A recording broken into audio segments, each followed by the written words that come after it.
Hello दोस्तों, good morning. आपका अपने YouTube channel S be curious पर स्वागत है। देखिएगा दोस्तों, हम जो है पढ़ा रहे हैं आप लोगों को क्लास 9th की मैथ। हमने पिछली कक्षा में आपको बताया था कि प्राकृतिक संख्या के बारे में, पूर्ण संख्या के बारे में, पूर्णांक के बारे में और परिमेय संख्या के बारे में। देखिएगा, हमने आपको क्या बताया था कि प्राकृत संख्या क्या होती है। प्राकृत संख्या हमने आपको ये बताया था कि प्राकृतिक संख्या वो होती है जिससे हम गणना करते हैं, जिससे हम किसी चीज़ की गणना करते हैं मतलब जिसको किसी से गिनते हैं। वो कौन सी है? 1 2 3 4 ऐसे करते हुए कहाँ तक? अनंत तक। ये हमारी प्राकृतिक संख्या थी और इसे हम किससे प्रदर्शित करते हैं? यन से। किससे प्रदर्शित करते हैं? यन से। ये हमने बताया था आपको। और क्या बताया था? पूर्ण संख्या के बारे में। पूर्ण संख्या को हम किससे व्यक्त करते हैं? W से, जिसे इंग्लिश में बोलते हैं होल नंबर। और पूर्ण संख्या में जो हम इन प्राकृतिक संख्याओं को लेते हैं और इसके अतिरिक्त एक शून्य को भी ले लेते हैं तो हमारी हो जाती है ये पूर्ण संख्या। पूर्ण संख्या में क्या आता है? 0 1 2 3 4 ऐसे करते हुए कहाँ तक जाएंगे हम? अनंत तक। ठीक। और हमने क्या बताया था आपको? पूर्णांक के बारे में। पूर्णांक इंटीजर्स। ठीक। और इसको जो है इंटीजर्स कौन कौन सी संख्या होती है? हमने बताया था आपके कि प्राकृतिक संख्याओं का नेगेटिव मान, मतलब प्राकृतिक संख्याओं का ऋणात्मक मान। और प्राकृतिक संख्याएं कौन सी हैं? अनंत, माइनस अनंत, डॉट डॉट करते हुए हम लोग जाएंगे -5 -4 -3 -2 -1 0 1 2 3 4 ऐसे करते हुए कहाँ तक? अनंत तक। ये हमारी थी पूर्णांक। और हमने क्या आपको बताया था? परिमेय संख्या। कौन सी संख्या? परिमेय संख्या कौन सी होती है? हमने आपको बताया था कि परिमेय संख्या वे होती हैं जिन्हें हम P/Q मतलब P/Q के रूप में लिख सकते हैं, जहाँ P और Q क्या है? पूर्णांक हैं। P और Q जो है पूर्णांक हैं, लेकिन हम Q इक्वल 0 नहीं ले सकते। मतलब Q बराबर हम 0 नहीं रख सकते। मतलब ये बटे में जो Q है इसके स्थान पर हम 0 नहीं रख सकते। उसे हम क्या कहते हैं? परिमेय संख्या कहते हैं। इन सारी चीज़ों पे हमारी बात कल हुई थी। अब हम देखिए, आज आगे चलते हैं। हमने आपको कल ये भी बताया था कि परिमेय संख्या के इक्विवेलेंट मतलब उसके तुल्य जो है परिमेय संख्याएं कौन सी होती हैं। तुल्य परिमेय संख्या हम कैसे ज्ञात करते हैं? जैसे कि मान लीजिए हमारा है 2/5। अब 2/5 के तुल्य क्या कौन सी संख्या होगी? हमने ये बताया था आपको कि जिस संख्या से अंश में गुणा करेंगे उसी से हर में गुणा कर देंगे तो इसके तुल्य संख्या प्राप्त हो जाएगी, तुल्य परिमेय संख्या प्राप्त हो जाएगी। जैसे कि हम कहीं ऊपर 3 से गुणा कर दें, नीचे भी 3 से गुणा कर दें, तो ऊपर कितना हो जाएगा हमारा? 6 और नीचे 15। ये जो 6/15 परिमेय संख्या एक प्राप्त हुई ना, और ये परिमेय संख्या किसके तुल्य है? 2/5 के तुल्य है। और भी हमने क्या बताया था कि कोई ऐसी संख्या ले लीजिए, जैसे कि लीजिए आप 5/10। और भी हमने बताया था कि अंश में जिस संख्या से भाग देंगे उसी संख्या से अगर हर में भी भाग देंगे तो हमारी एक तुल्य परिमेय संख्या प्राप्त होगी 5/10 के। जैसे कि अगर हम 5 में जो है 5 से अगर भाग दे दें, इस 5 में अगर हम 5 से भाग देंगे तो हमारा कितना जाएगा? 1। और इसी 10 में अगर हम 5 से भाग दे देंगे तो हमारा कितना जाएगा? 2। मतलब ये 1/2 जो है ना, ये 5/10 के तुल्य परिमेय है। 1/2 जो प्राप्त हुई एक परिमेय संख्या, ये किसके तुल्य प्राप्त हुई? 5/10 के तुल्य जो है प्राप्त हुई। ये हमने कल आपको बताया था। तो देखिएगा, आज हम लोग आगे क्या देखेंगे।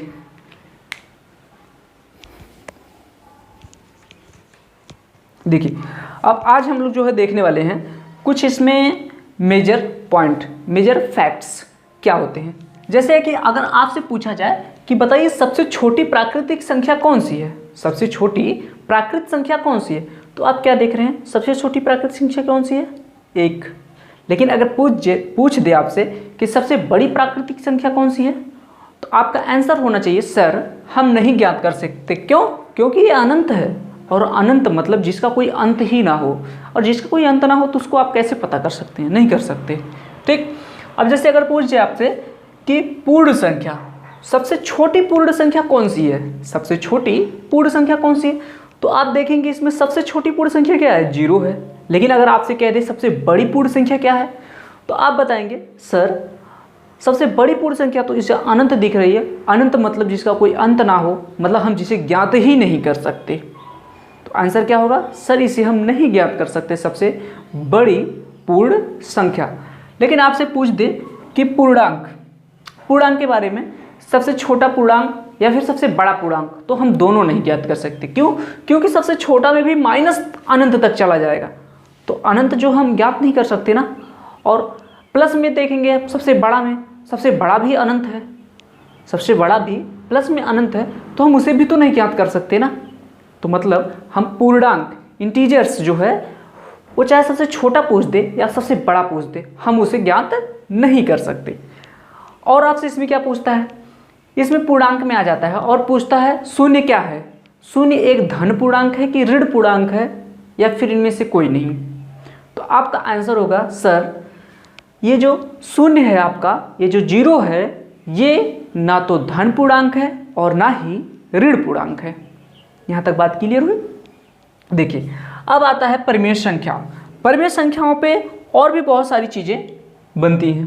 ठीक, देखिए परिमेय संख्या, परिमेय संख्या जो है आपसे पूछ देता है यहाँ पर, क्या प्राकृतिक संख्या जो है वे परिमेय संख्या है? तो आपका आंसर होगा यस, हाँ है। क्यों? क्योंकि हम देखिए ये जो प्राकृतिक संख्याएं हैं इन्हें हम p/q के रूप में लिख सकते हैं। कैसे लिख सकते हैं? मान लीजिए हम 1 ले लेते हैं, 1 को क्या 1/1 हम लिख देंगे तो कोई मान में अंतर पड़ेगा? 1 ही रहेगा। मान लीजिए हम यहाँ से 4 ले लेते हैं, 4, क्या हम 4/1 लिख दें तो क्या कुछ मान में अंतर पड़ा इसके 4 में? तब भी तो 4 ही है ना। 1 से अगर हम 4 में भाग देंगे तो हमारा आंसर क्या आ जाएगा? 4 ही तो आएगा, मतलब कि ये 4 ही है। मतलब इसके बटे में 1 लिख के और इसे हम चेक कर ले रहे हैं कि ये p/q के रूप में लिखा जा सकता है, जहाँ p क्या है? अंश है, और q क्या है? हर है। यहाँ पर 4 क्या है? अंश है और 1 हर है। यहाँ पर 1 अंश है और बटे में 1 हर है। बात क्लियर? मतलब कि सारी प्राकृतिक संख्याएं जो होती हैं वह एक परिमेय संख्या हो सकती है। अगर आपसे पूछे पूर्ण संख्या, क्या सभी पूर्ण संख्या एक परिमेय संख्या होती है? तो आपका आंसर होना चाहिए यस सर होती है। अब कैसे होती है? हमने कल ही आपको बताया था कि शून्य एक परिमेय संख्या है। अब शून्य एक परिमेय संख्या कैसे है? देखिए हमें p/q, p/q के रूप में लिखना है, जहाँ p क्या है? अंश है, q क्या है? हर है। हमने क्या बताया था? बस q के स्थान पे जो है 0 नहीं लेना है, q के स्थान पे 0 नहीं लेना है। तो देखिए हम p के स्थान पे तो 0 ले सकते हैं ना, p के स्थान पे हम शून्य ले सकते हैं, शून्य लिख दिए। अब क्या हम शून्य और q के इसके बटे में 1 लिख सकते हैं? आंसर होगा यस सर लिख सकते हैं। आप लोगों को यह जानकारी होनी चाहिए कि इसके बटे में 1 लिख सकते हैं, और इसको जब आप सॉल्व करेंगे फिर आपका वापस आंसर आ जाएगा शून्य ही। क्या आ जाएगा आंसर? शून्य आ जाएगा। तो इस तरह से यहाँ सिद्ध हो गया कि हाँ हम शून्य को p/q के रूप में लिख ले रहे हैं, और q बराबर हम 0 भी नहीं ले रहे हैं। यहाँ पर दिया था ना कि q बराबर हमारा 0 नहीं होना चाहिए, तब जाके वह एक क्या हो जाएगा? परिमेय संख्या हो जाएगा। यहाँ पर देखिए हम q बराबर 0 भी नहीं लिए हैं, और ये जो है 0 क्या हो गया? हमारा एक परिमेय संख्या हो गया। और जो है पूर्ण संख्या में जो है क्या आता है? हमारा शून्य आता है। और 1 2 3 4 5 ये सब चीज़ों को आप तो इस प्राकृतिक संख्या में भी अनंत जो है चेक कर लिए थे, और वही चीज़ यहाँ पर भी है, इसको भी चेक करेंगे तो आप देखेंगे कि यह एक परिमेय संख्याएँ हैं। इतनी बात क्लियर है? अब देखिए पूर्णांक। अब आपसे पूछा जाए क्या सभी पूर्णांक जो होते हैं वह एक परिमेय संख्या होती है? तो आपका आंसर होगा यस सर होती हैं। कैसे? क्योंकि ये जितनी परिमेय संख्या है ना, हम इन्हें भी p/q के रूप में लिख सकते हैं। किसके रूप में लिख सकते हैं? p/q के रूप में लिख सकते हैं, p/q के रूप में लिख सकते हैं। जहाँ मान लीजिए हम p के स्थान पे क्या ले लें? -5 ले रहे हैं, तो -5 और q के स्थान पे हम क्या ले रहे हैं? 1 ले लेंगे, क्योंकि किसी भी संख्या के अगर बटे हर में 1 लिखने से उसके मान पे कोई परिवर्तन नहीं होता है। क्लियर इतनी बात? तो हमारे यहाँ पर क्या हो जाएगा, -5 भी एक परिमेय संख्या हो गई, -4 भी उसी तरह से एक परिमेय संख्या हो गई। अभी मैंने आपको शून्य यहाँ पर करके दिखाया ही, यह भी एक परिमेय संख्या है, और ये प्राकृतिक संख्याएं हैं जो कि अभी मैंने आपको दिखाया। ये इतने सारे क्वेश्चन जो है आपके प्रश्नावली 1.1 में जो है प्रश्न बना के वो पूछा है, और आपके उदाहरण में भी दिया है, और आपके जो है मेजर पॉइंट्स मतलब इंपॉर्टेंट पॉइंट्स जो दिया है, मेजर फैक्ट्स जो दिया है, उसमें भी ये सारी चीज़ें आपको बताया है। बात क्लियर? देखिए और भी क्या चीज़ें इनमें आपको ध्यान रखना है, और भी इन सब चीज़ों में क्या क्या चीज़ें आपको ध्यान रखनी। आपको यहाँ पर पूछ देता है कि क्या प्राकृतिक संख्या पूर्ण संख्या है? क्या प्राकृतिक संख्या एक पूर्ण संख्या है? तो आंसर होगा यस है। कैसे? प्राकृतिक संख्याएं देखिए किस में आ गई हैं, किसके अंतर्गत आ जा रही हैं? पूर्ण संख्या में। देखिए ये सारी प्राकृतिक संख्याएं किस में हैं? पूर्ण संख्या में है ना, मतलब ये सारी प्राकृतिक संख्याएं पूर्ण संख्या में हो जाता है। लेकिन अगर आपसे यही पूछ दे क्या पूर्ण संख्याएं सभी पूर्ण संख्याएं जो है प्राकृतिक संख्या है, तो आंसर होगा नहीं है। क्यों? क्योंकि ये शून्य जो है, शून्य प्राकृतिक संख्या में देखिए कहीं दिख रहा है? नहीं दिख रहा है। तो फिर सभी पूर्ण संख्या कैसे प्राकृतिक संख्या हो सकती है? नहीं हो सकती है। मतलब यहाँ पर कहने का मतलब है शून्य एक प्राकृतिक संख्या नहीं है। शून्य जो है एक प्राकृतिक संख्या नहीं है। अब देखिए आपसे यहाँ पर भी आंसर क्वेश्चन पूछ सकता है कि पूर्ण संख्या क्या पूर्णांक है? तो आंसर होगा हाँ है। क्यों? क्योंकि देखिए पूर्णांक के अंतर्गत जो है क्या आ जा रहा है आपका 0, 1, 2, 3, 4, 5 ऐसे करते हुए अनंत तक, जो कि आपका पूर्ण संख्या है। जो कि क्या है? पूर्ण संख्या। 0 से लेके 1, 2, 3, 4, 5 अनंत तक ये जो है क्या हमारी है? पूर्ण संख्या, होल नंबर। मतलब कि ये पूर्ण संख्या पूर्णांक है। बात क्लियर हुई? देखिएगा अगर अब यही आपसे पूछ दे क्या पूर्णांक सभी पूर्णांक पूर्ण संख्या है? सभी पूर्णांक सभी इंटीजर्स क्या पूर्ण संख्या मतलब होल नंबर है? तो आपका आंसर होगा नहीं सर। और क्यों नहीं? क्यों? क्योंकि देखिए इसमें माइनस अनंत से लेके -5, -4, -3, -2, -1 भी है, जो कि इस आपके पूर्ण संख्या में होल नंबर में नहीं एग्जिस्ट करता, मतलब इसके अंतर्गत नहीं आ रहा है। मतलब कि ये इतनी संख्याएं जो हैं आपकी पूर्ण संख्या नहीं है, मतलब होल नंबर नहीं है। इस वजह से हम कह सकते हैं कि सभी पूर्णांक पूर्ण संख्या नहीं है। सभी पूर्णांक पूर्ण संख्या नहीं है। इतनी बात क्लियर हुई? ये सारी चीज़ें आपके उदाहरण में भी क्वेश्चन बना के पूछा है, और आपके प्रश्नावली 1.1 में भी इन सब चीज़ों को जो है क्वेश्चन बना के पूछा है। तो चलिए और भी हम देखते हैं कुछ परिमेय संख्याएं। आपसे पूछेगा कि परिमेय संख्या, हम क्या परिमेय संख्याओं को संख्या रेखा पर निरूपित कर सकते हैं? यस कर सकते हैं। ध्यान दीजिएगा, मैं जो बोल रहा हूँ उसको ध्यान दीजिएगा। हम क्या बोले कि क्या परिमेय संख्याओं को संख्या रेखा पर निरूपित कर सकते हैं? आंसर होगा हाँ सर कर सकते हैं।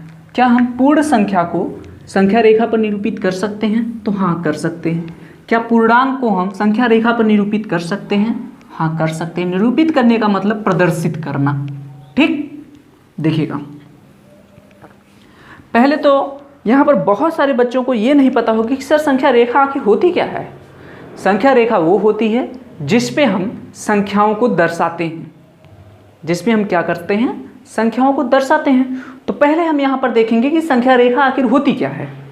पहले हम समझेंगे यहाँ पर संख्या रेखा आखिर क्या होती है, क्योंकि आपके इस जो है चैप्टर में अभी प्रश्नावली 1.1 के जस्ट पहले संख्या रेखा के बारे में बहुत थोड़ा से जिक्र किया है, लेकिन आपको हम यहाँ पर पूरा बताने वाले हैं कि संख्या रेखा आखिर होती क्या है।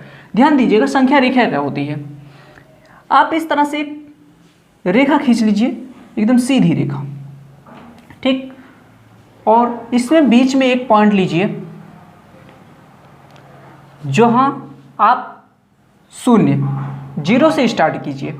अब जीरो के अगर हम दाहिनी तरफ जब जाएंगे, जीरो के हम दाहिनी तरफ जाएंगे तो हमारी प्लस संख्याएं आएंगी। किस में आएंगी, प्लस में सारी संख्याएं लिखी जाएंगी। और 0 से बाईं तरफ हम जब जाएंगे तो हमारी सारी संख्याएं माइनस में लिखी जाएंगी, मतलब कि 0 से छोटी लिखी जाएंगी। हम 0 के जब बाईं तरफ जैसे जैसे बढ़ते जाएंगे तो हमारी संख्याएं जो है घटती हुई जाएंगी, और हम 0 से जैसे जैसे दाहिनी तरफ जाएंगे हमारी संख्याएं बढ़ती जाएंगी। कहने का मतलब ये है कि देखिए इनके जो बीच की ये दूरी होती है ये बराबर होती है। देखिए एकदम बराबर ले लीजिएगा, ठीक, ऐसे बराबर कर लीजिए। और ये ऐसे करते हुए कहाँ तक जाएगी, अनंत। अनंत ये संख्या रेखा आपकी कहाँ तक चली जाएगी, अनंत तक। इसका भी कोई अंत नहीं है। इधर भी कहाँ तक जाएगी आपकी, ऐसे अनंत तक। इसका भी कोई अंत नहीं है। देखिएगा अब इधर भी ऐसे ही हम एकदम बराबर दूरी पे लेंगे, मतलब इनके बीच की जो दूरी है उतनी ही दूरी यहाँ पर भी होनी चाहिए और उतनी ही दूरी यहाँ पर भी होनी चाहिए, ठीक। देखिएगा यहाँ पर 0 लिए तो यहाँ पर हम क्या लेंगे, इसके आगे हमने बोला प्लस में लेंगे, +1।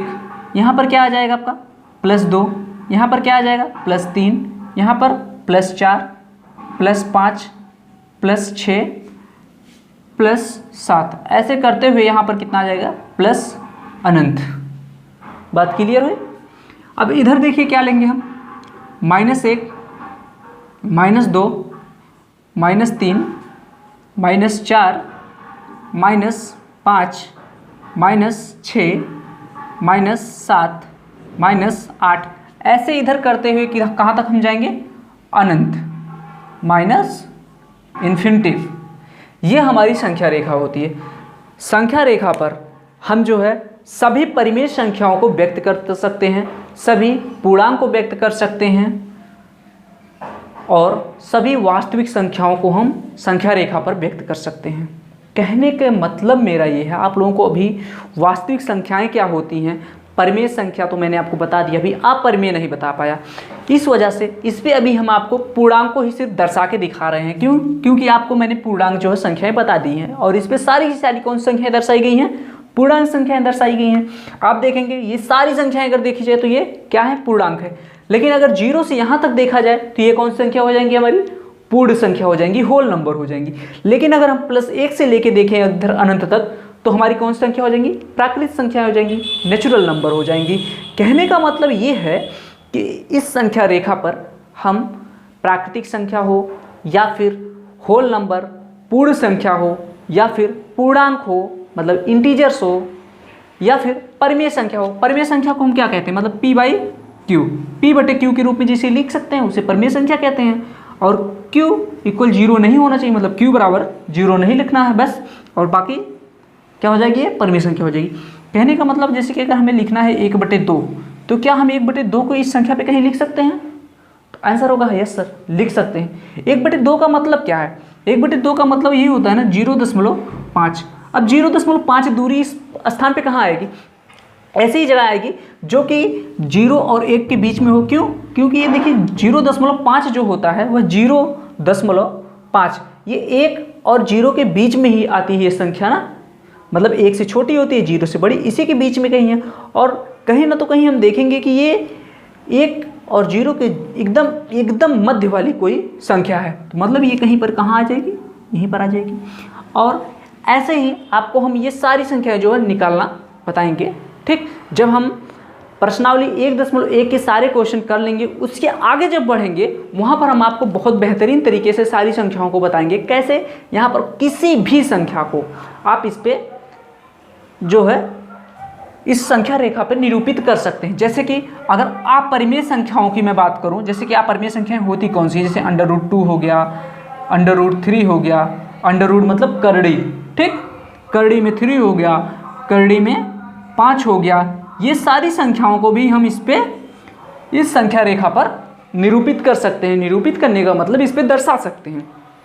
इन सारी चीज़ों के बारे में हम आपसे, जब आप परिमेय संख्याओं के बारे में बता देंगे तब फिर इन संख्याओं को भी कैसे दर्शाया जाता है इस संख्या रेखा पर, हम इस पे बात करेंगे, ठीक। तो चलिए और भी कुछ चीज़ों को देखते हैं। यहाँ पर अब आपको देखना ये है कि क्या हमारी जो परिमेय संख्याएं होती हैं, जो हमारी परिमेय संख्या होती है, क्या किन्हीं दो परिमेय संख्याओं के बीच कितनी परिमेय संख्याएं हो सकती हैं, मतलब किन्हीं दो परिमेय संख्याओं के बीच कितनी परिमेय संख्याएं हो सकती हैं। जैसे कि मैं आपसे कहूँ कि 1 और 4, 1 और 4 के बीच कितनी परिमेय संख्या है, कितनी परिमेय संख्या है। तो देखिए, ये मान लीजिए कि हमारा एक क्वेश्चन है, ठीक, क्या ये हमारा एक क्वेश्चन मैंने आपको दिया कि बताइए 1 और 4 के बीच कितनी परिमेय संख्याएं हैं, 1 और 4 के बीच कितनी परिमेय संख्याएं हैं। तो यहाँ पर आपका आंसर ये होना चाहिए कि सर 1 और 4 के बीच अनंत, अपरिमिति का मतलब होता है अनंत, क्योंकि आपकी बुक में अपरिमिति लिखा है। क्या लिखा? अपरिमिति, जिसका मतलब बहुत कम बच्चे समझ पाते हैं। अपरिमिति का मतलब होता है अनंत। इसके बीच में कितनी परिमेय संख्याएं हो सकती हैं? अनंत परिमेय संख्याएं हो सकती हैं। हमारे कहने का मतलब ये है, अगर कोई दो परिमेय संख्या ले ली जाए, 1 और 4 परिमेय संख्या ही तो है, परिमेय है ना। परिमेय भाई क्या होता है? यही तो होता है P/Q के रूप में लिख लो। क्या हम 1 को P/Q के रूप में नहीं लिख सकते हैं? लिख सकते हैं। 4 को क्या हम P/Q के रूप में नहीं लिख सकते हैं? लिख सकते हैं। मतलब इसके बीच में परिमेय संख्या कितनी है? अनंत। अगर आपसे बस ये कह दिया जाए 1 और 4 के बीच कितनी परिमेय संख्याएं हैं, तो आपका आंसर होगा अनंत। नहीं ज्ञात कर सकते हैं। देखिए, पहले भी हमें किन्हीं दो संख्याओं के बीच परिमेय संख्या ज्ञात करने का सूत्र क्या है? सूत्र कहें या फिर नियम कहें या फॉर्मूला कहें। देखिए क्या नियम होता है इसका। नियम ये होता है, हम करते क्या हैं, पहले करते हैं 1/2 और कोष्टक में दोनों परिमेय संख्याओं का योग, दोनों परिमेय संख्याओं का योग। जैसे अब हमें यहाँ पर निकालना है, इसके बीच में परिमेय संख्याओं की तो अनंत है, तो हम सब तो निकालेंगे नहीं, कुछ निकाल के दिखाते हैं आपको। देखिए जैसे 1/2 लेंगे हम। अब दोनों परिमेय संख्या कौन सी है? 1 है और 4 है। तो हम यहाँ पर क्या ले लेंगे? 1 और 4। तो हमारी जो है इसके बीच वाली जो एक परिमेय संख्या है वो क्या प्राप्त हो जाएगी? 4, 1, 5, और फिर यहाँ पर गुणा का निशान छिपा होता है, तो हमारा क्या आ जाएगा? 5/2। 5/2 हमारी एक परिमेय संख्या क्या प्राप्त हो गई? 5/2। अब देखिएगा यहाँ पर 5/2। देखिए हमारी पहली परिमेय संख्या कौन सी थी? 1 थी, और दूसरी यहाँ पर मैंने 4 बोला था आपको। अब ये जो है इसके बीच में अगर है तो मतलब कि 1 से तो बड़ी होगी, 1 से बड़ी 5/2, लेकिन 4 से तो छोटी होगी ना, 4 से छोटी है 5/2। आप इसको सिंप्लीफाई करके भी चेक कर सकते हैं कि ये 4 से जो है छोटी है और 1 से बड़ी है। और देखिएगा ये तो हमने निकाल लिया, तो क्या ये और ये दोनों परिमेय संख्याएं नहीं है ना? तो क्या हम इन दोनों के बीच की भी तो परिमेय संख्या निकाल सकते हैं? उसके लिए क्या करेंगे, हम फिर वही नियम अपनाएंगे जैसे कि यहाँ पर अपनाए थे। 1/2 यहाँ पर गुणा है, यहाँ पर गुणा का निशान होता है, गुणा दोनों परिमेय संख्याओं का योग। तो यहाँ पर परिमेय संख्या हम कौन सी ले रहे हैं? 1 ले रहे हैं और 5/2 ले रहे हैं। देखिएगा अब दूसरे चरण में हम क्या करेंगे, देखिए 1 + 5/2, इसको हम जो है जोड़ देंगे और बाहर जो है गुणा कर देंगे किससे? 1/2 से। किससे गुणा करेंगे? 1/2 से। अब इसको जब हम जोड़ेंगे देखेंगे इसमें 2 का पहाड़ा पड़ेंगे, 2 × 1 = 2 और +5 कितना हो जाएगा? 7। ये हो जाएगा 1/2 × 7, 2 × 1 = 2 और +5 कितना हो जाएगा? 7, 7/2। अब इसको हम गुणा करके लिख देंगे तो हमारा कितना आ जाएगा? 7/4। ये परिमेय संख्या हमारी और प्राप्त हो गई। कौन सी प्राप्त हो गई? 7/4। मतलब कि हम यहाँ पर एक संख्या और लिख सकते हैं 7/4, जो कि 1 से बड़ी होगी और 5/2 से छोटी होगी। क्या हम उसी तरह से 5/2 और 4 के बीच में एक परिमेय संख्या नहीं ज्ञात कर सकते हैं? तो आंसर होगा कर सकते हैं। चलिए उसको भी करके देख लीजिए आप। तो इसको भी करने के लिए हम क्या करेंगे, पहले 1/2 करेंगे, 1/2, फिर इसमें परिमेय संख्या 5/2 को लिखेंगे और फिर इसमें किसको जोड़ देंगे हम, 4 को जोड़ देंगे। इसको जोड़िए, 2 का पहाड़ा हम कितनी बार पढ़ेंगे, 4 बार, तो कितना आ जाएगा 8। 8 और 5 को हम जोड़ देंगे तो हमारा कितना आ जाएगा 13/2। और इसमें गुणा कितने से है, 1/2 से। किससे गुणा है, 1/2 से। अब इसको गुणा जब हम करेंगे तो हमारा कितना आ जाएगा 13/4। कितना आ जाएगा 13/4। मतलब कि यहाँ पर एक जो संख्याएं आएगी, जो एक संख्या यहाँ पर आएगी वो कितनी आ जाएगी 13/4, जो कि 4 से छोटी है और 5/2 से बड़ी है। इस तरह से अब हम क्या 1 और 7/4 के बीच में नहीं ज्ञात कर सकते हैं परिमेय संख्या, कर सकते हैं। उसी तरह से क्या 7/4 और 5/2 के बीच में एक परिमेय संख्या नहीं ज्ञात कर सकते हैं, कर सकते हैं। इस तरह से हम कितनी परिमेय संख्याएं ज्ञात कर सकते हैं, बहुत सारी परिमेय संख्याएं ज्ञात कर सकते हैं, अनंत। अनंत मतलब इतनी परिमेय संख्याएं ज्ञात कर सकते हैं, इतनी परिमेय संख्याएं कि हम करते जाएंगे, ज्ञात करते जाएंगे, परिमेय संख्या खत्म ही नहीं होगी।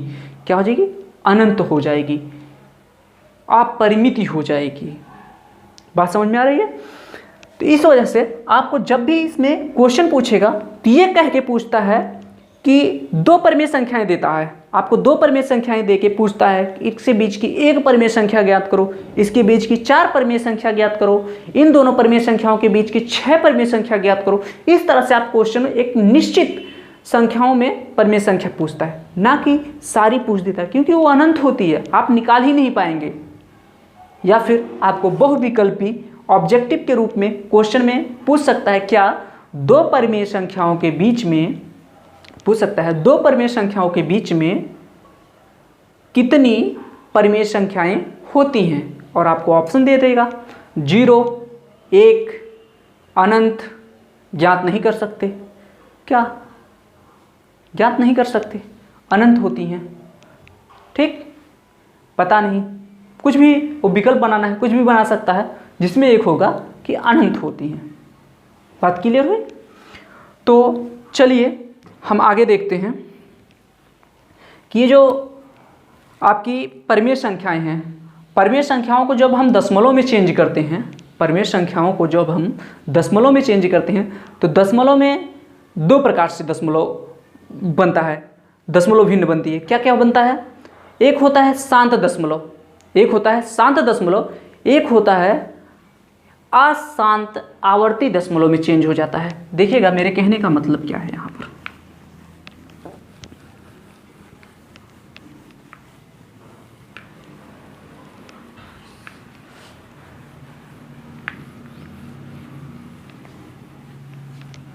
देखिएगा शांत, देखिए जैसे परिमेय संख्या है, परिमेय संख्याओं को जब हम दशमलव में चेंज करते हैं, जब हम उसको दशमलव में ले जाते हैं, या तो शांत दशमलव में चेंज होता है या फिर अशांत आवर्ती दशमलव में चेंज हो जाता है। देखिए जैसे मैं कहूँ कि 1/2 क्या है, 1/2 एक परिमेय संख्या है, लेकिन अगर हम इसको दशमलव में जब चेंज करेंगे, जब इसको हम 2 से भाग देंगे तो हमारा कितना आ जाएगा 0.5। 0.5 का मतलब क्या है कि ये देखिए शांत, शांत का मतलब ये है कि इसके आगे और कोई संख्या नहीं आई, दशमलव के बाद एक निश्चित स्थान पे जाके ये रुक गया, तो इसको हम क्या बोलेंगे, शांत दशमलव। शांत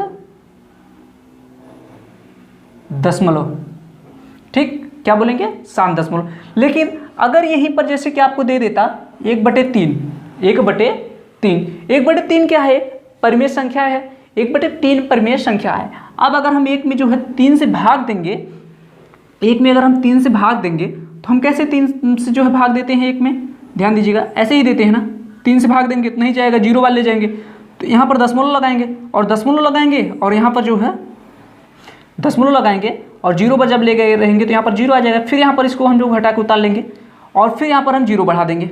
यहाँ पर आप 0 ले सकते हैं दशमलव लगाने के बाद, दशमलव लगाने के बाद हम 0 ले सकते हैं, कितनों भी दशमलव के बाद 0 लिखेंगे, मान पे कोई प्रभाव नहीं पड़ेगा।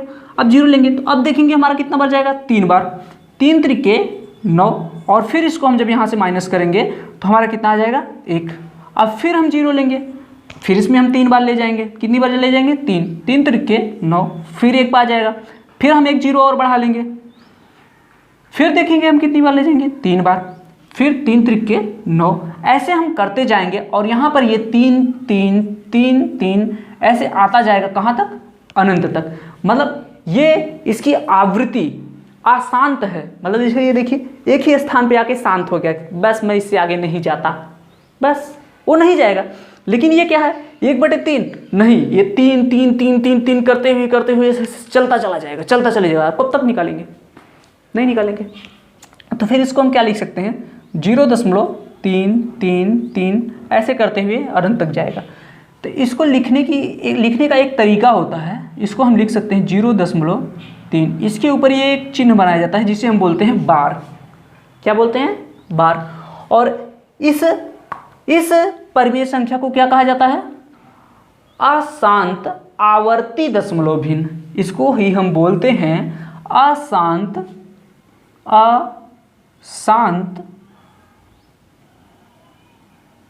आवर्ती दशमलव